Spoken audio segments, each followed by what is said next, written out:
Welcome back. Thanks to the gypsy fortune teller, we now know that Mordak is the brother of Manannan, the evil wizard that Alexander turned into a cat in King's Quest 3. And he captured our family because he wants Alexander to turn Manannan back into a human, or a wizard, or whatever. Unfortunately, since Alexander doesn't know how to do that, I guess we'd better hurry. The Egyptians also gave us a magical amulet which wards off magic, and therefore will hopefully be enough to protect us against the witch in the dark forest, and will prevent us from getting turned into a toad. Oh, no. Oh, I'm not going in there. Can't you read the sign? Come on, Cedric. There might be something important in here. Go if you want to. I'll wait here. You do that. Weren't really expecting anything else at this point.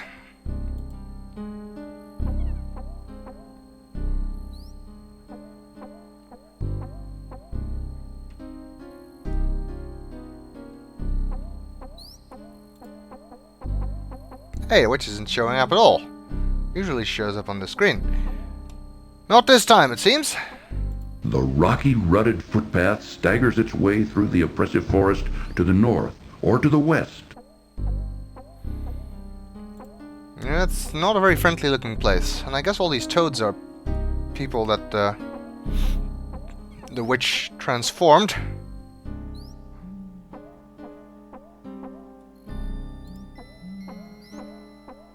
I'm concerned by this strange absence of the witch. That has never happened before. A small door built into the trunk of a large twisted tree catches Graham's attention. That is peculiar. Who would build a door in a tree? Let's see if we can open it. Graham tugs firmly on the door in the tree, but finds it securely locked.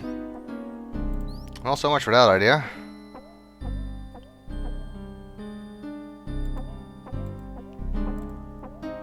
Pathfinding here is a bit touchy. Have to guide Graham around the tree manually.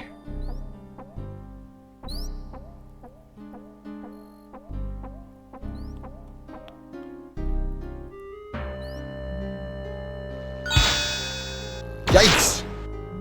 To Graham's great relief, it appears that the witch's magic has been stopped by the amulet he is wearing, just as Madame Mushka said it would.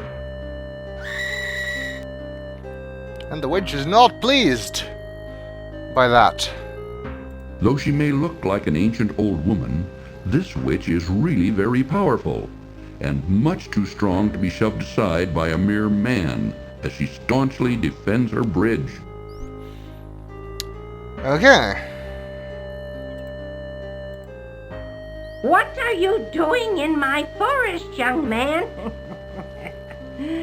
Don't you know you're trespassing? Oh, I didn't know this was a private forest. Do you own it? Of course I own it. It's mine. And what did you do to my magic? I don't think you need to know. Now tell me something. How does one leave this confusing forest? I'll never tell. I'm afraid you're stuck, dearie. Now you're my prisoner. We'll see about that. Yes, won't we?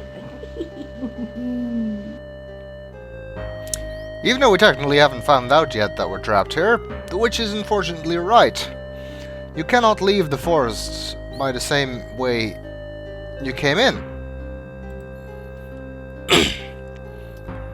Anyway, I guess this is the witch's house. A crude, misshapen structure, which remotely resembles a house, sits forlornly in the center of the gloomy forest. A crevasse spewing hot steam and licks of flames surrounds it. friendly. And it seems, from the description we got when we tried to look at her, that the witch isn't gonna let us past. Nope. Oh. I guess I just accidentally clicked away something she said, but anyway. We need a way to get rid of her more permanently. And in another case of extreme lateral thinking, what you're supposed to do is give her the lamp. Because, well, if we die when we open it, maybe we can trick her into opening it. Of course, the only reason you know that opening it is bad for you is because we did so and then died. So Graham technically couldn't know that, but still.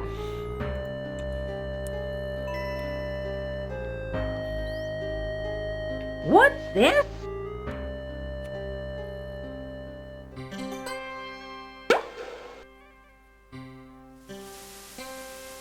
Ah, freedom at last!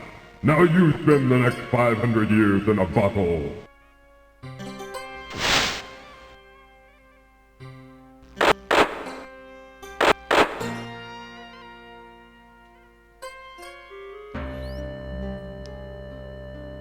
Good. That old witch won't be seen here for a long time.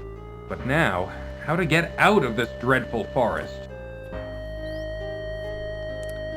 You know, I really didn't think even she'd be that stupid, but apparently she is. Well, that takes care of the witch, and leaves us free to explore the house.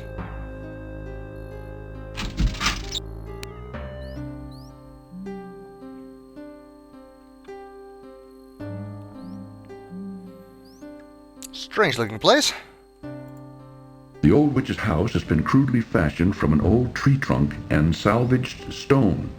Being cold and creepy, Graham finds he would just as soon hurry up and leave. Graham spies a small drawer built into the trunk of a tree, which pokes awkwardly through the wall of the house. Let's see if there's something in that drawer. A small leather pouch is tucked away in the drawer. Graham reaches the drawer and removes the leather pouch. I guess stealing from witches is okay. Anything in the pouch? Upon opening the leather pouch, Graham discovers 3 sparkling emeralds. And 5 gold rings. Oh wait, no. Well, that's nice. 3 emeralds. More random treasure, I guess. Tucked under a large crack in the wall, which seems to serve as a window, Graham sees an interesting wooden trunk. Let's see. Hey, did you see that? A small, intricate spinning wheel is put away in the trunk. A spinning wheel. Why do I have the suspicion that might belong to the gnome we met earlier? Reaching a hand into the trunk, Graham retrieves the small spinning wheel.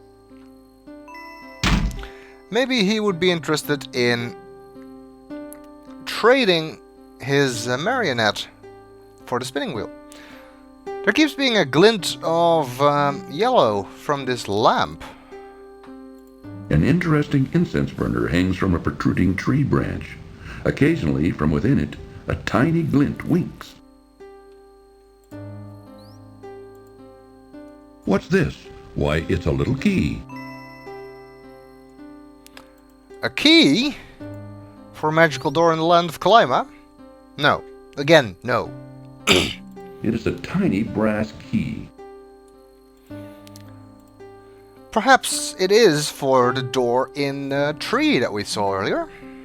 There's nothing else here. Although it looks there's a staircase at the back, you can't actually go there.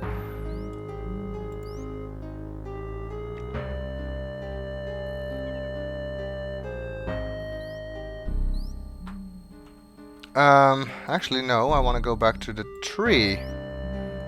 Not here. Which is to the east from here.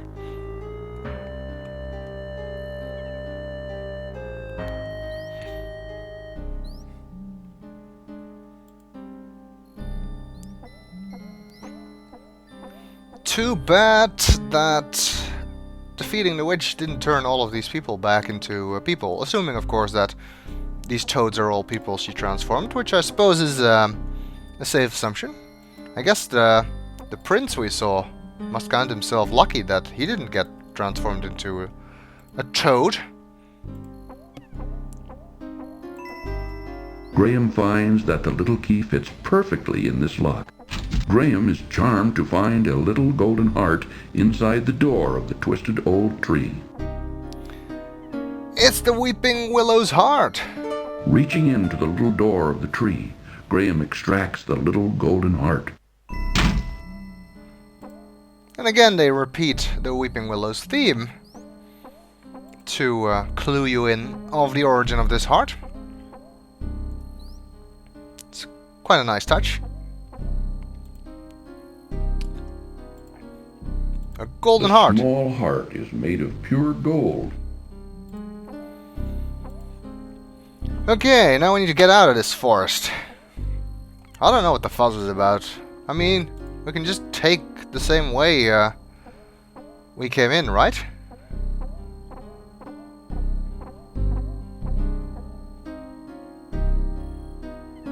Wait, this isn't where we entered the forest. Huh. Maybe I should have taken a left turn at Albuquerque. Well, I guess we're gonna have to find another way out then.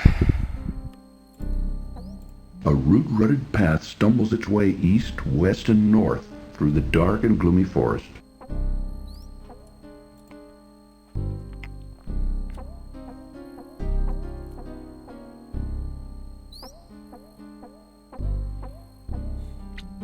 Go north, we just go back to the witch's house, which is where we just came from, obviously, so... let's go this way. Just keeps getting more creepy, doesn't it? Unseen eyes seem to watch Graham as he stumbles confusedly through the thick maze of the gloomy forest. I'm not confused. Just ever so slightly lost. And stuck. And trapped. But not confused.